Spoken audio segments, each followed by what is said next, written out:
सभी को सादर जय श्री राम, जय श्री कृष्ण। आज हम फाल्गुन मास के कृष्ण पक्ष की एकादशी का महात्म्य सुनेंगे। बोले कृष्ण भगवान की जय।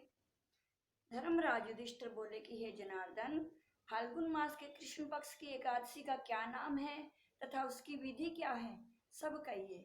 तो श्री कृष्ण भगवान बोले कि हे राज राजेश्वर, फाल्गुन मास के कृष्ण पक्ष की एकादशी का नाम विजय है। उसके व्रत के प्रभाव से मनुष्य को विजय मिलती है।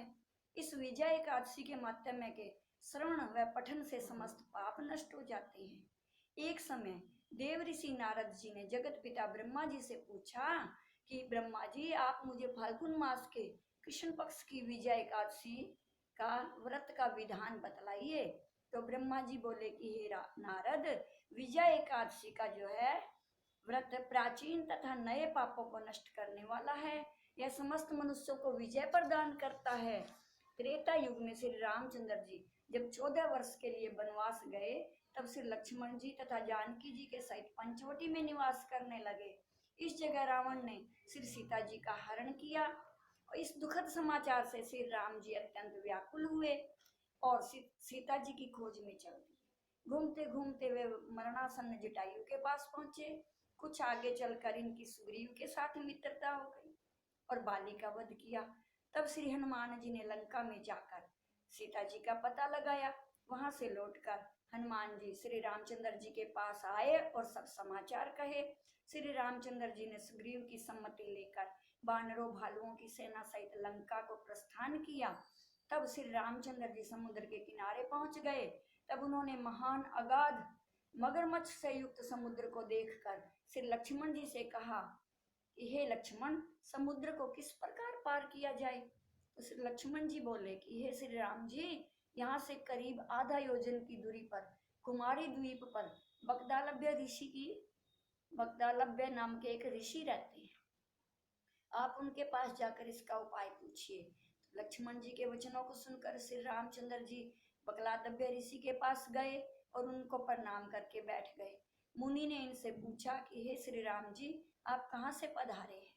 श्री राम जी बोले कि हे महर्षि, मैं अपनी सेना सहित यहाँ आया हूँ और राक्षसों को जीतने लंका जा रहा हूँ। आप कृपा करके समुद्र पार करने का कोई उपाय बतलाइए।